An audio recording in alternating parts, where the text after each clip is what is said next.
Thank you. Greening the red zone, Tanya, Didham.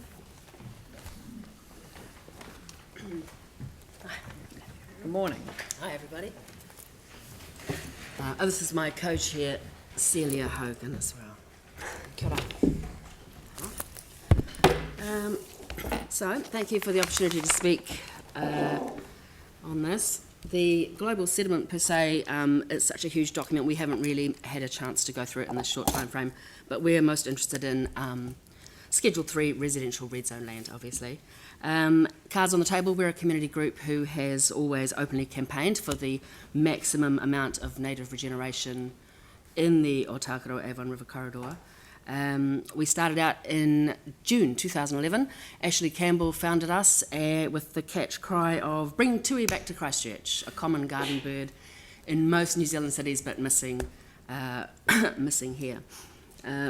We've learned heaps over these several years. The more we learn about our biodiversity deficit, our endangered species, the quake-shifted settling land, rising water tables, the history and value of our river and wetland ecosystems, green infrastructure, carbon capture, urban flood management, the list goes on, climate change. The more we learn about these things, the more we see the river corridor as an incredible opportunity to innovate there with green and blue solutions, while simultaneously restoring and rejuvenating that river, our habitats, our local species, and so on. And an incredible asset, obviously, for the people who live locally. We view the 600 hectares of that space as one entity. It's something that goes from the city to the sea. That's part of the definition, a meaningful urban green space for the east, and a real grand vision of regeneration from a profound grief. The Avon River Precinct, just in the city there, has had lots of resources and money poured into it. It's looking great. There's still a wee bit more to come. They're just starting that. But it stops at Fitzgerald Ave. So from Fitzgerald Ave out to the estuary, we want to see an overall management plan that is going to take into account that biodiversity. What do we plant? What do we take out? What pest animals and plants need to be removed and by whom? What cultural and aesthetic themes are going to run and weave themselves throughout the whole corridor so that its history and its future are well represented in that space. The overall plan would also include infrastructure such as the stormwater and land drainage, access and pathways, signage, lighting, very important, dark sky lighting, please, and an overall cohesive connecting space is what we're trying to create there, basically. There's going to be imminently a tremendous need for eco-sourced plants and volunteers, and that's something that council, I think, could really step up and be the network to connect communities and resources and make sure everything's done properly according to that biodiversity strategy and those other plans.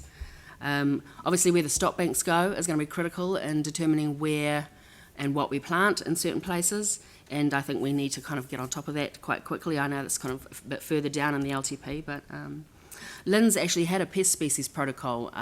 They were supposed to be removing some of those invasive large trees. That hasn't really happened, and so they're very happily breeding away in the red zone maytens, holly, sycamores and all that jazz. So we'd like council to really step up the maintenance. If they take over, we don't want it to slide back to where some of the council parks are. And we'd like to even think bigger in terms of biodiversity and try and incorporate Travis Wetland into the red zone and make that incredible eco-sanctuary space, which I think Colin will be talking about later on.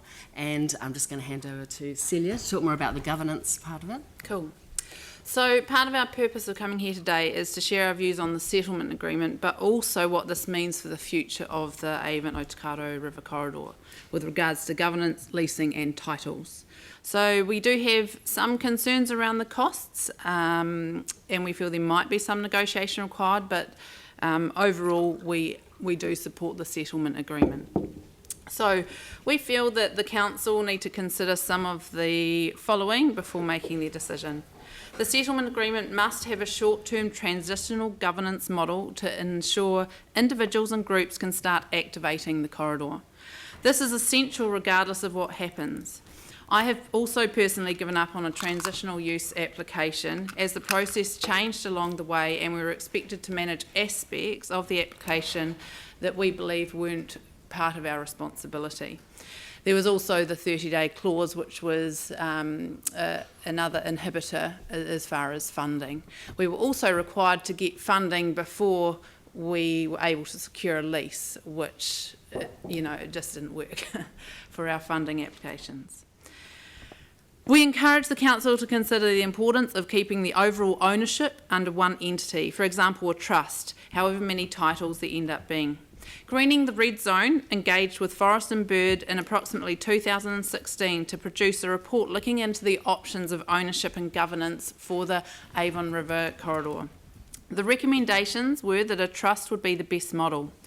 One of the downfalls mentioned was that if council or government were owning the land in full, this could have an impact on attracting philanthropic money, and we thought that was a significant consideration.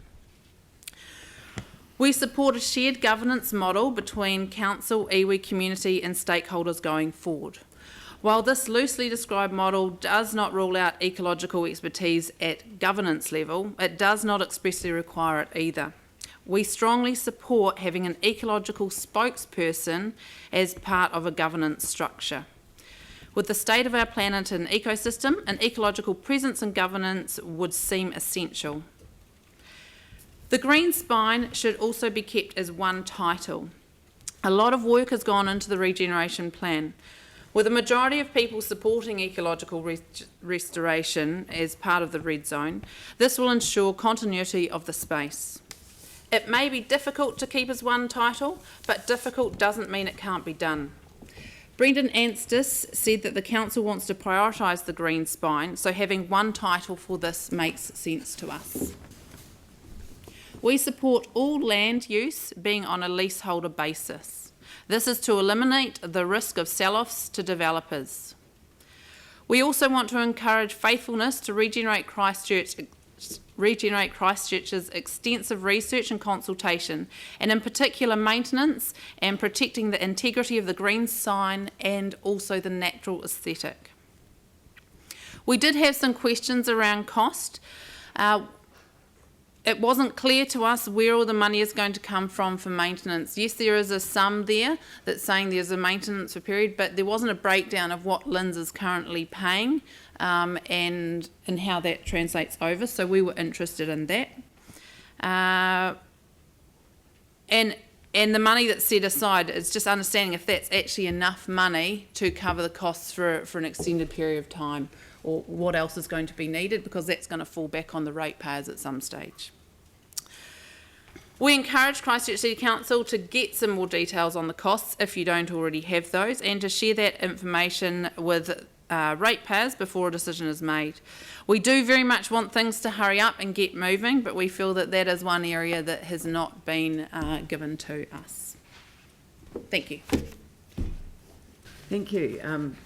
You might have noticed I was just having a little sidebar with Brendan Anstis in relation to the matter about the title, and he's reminded me that it is the zoning that makes the difference. And so we are awaiting the regeneration plan itself, but the regeneration plan, because of the extensive consultation and the processes that it's gone under, it's completely in line with the Regeneration Act. It can be given effect to in the district plan. So it in itself can require us to amend our district plan. So as long as the green spine, it does, amends the district plan, essentially, we have to give effect to it. So that means that if the green spine, and I believe that it will, because that was made pretty clear in the penultimate draft, we haven't seen the final draft, but we're assuming that because of the way the penultimate draft was written, then the green spine will be zoned as such. So that will solve your problem. It doesn't need to be in one title for that purpose. It's the zoning that will be critical. Great. Yeah. Thanks so for we'll that keep an eye out clarification. for that. Pauline. Thanks. Just quickly, you mentioned the obnoxious trees So when we talk about weeds and trees, we've got some in the waterways, but I think you were talking about them on land. Exactly, yeah. And are these in small pockets or are they distributed right throughout? They're fairly well distributed because obviously people had these things in their gardens, and as Evan was saying, without maintenance they spread really easily. Well, some do, and so there are some specific species, and one of our committee's done a lot of work on it, that are particularly invasive, and they need to be removed professionally. You can't just go in and hack them down. Yeah. They need to be taken out. And so you're saying that Lynn's failed to maintain those, and so we Well, will be picking up that work. Yes, it was. In And addition to Lynn's did the- have a protocol to do it, but it never seemed to. Yes, so we'll be Actually picking it up happen. in addition to the other maintenance. Mm-hmm. Yes. Thank you. Any other questions? No? Look, thank you very much for your submission, and thank you for your passion, along with others who've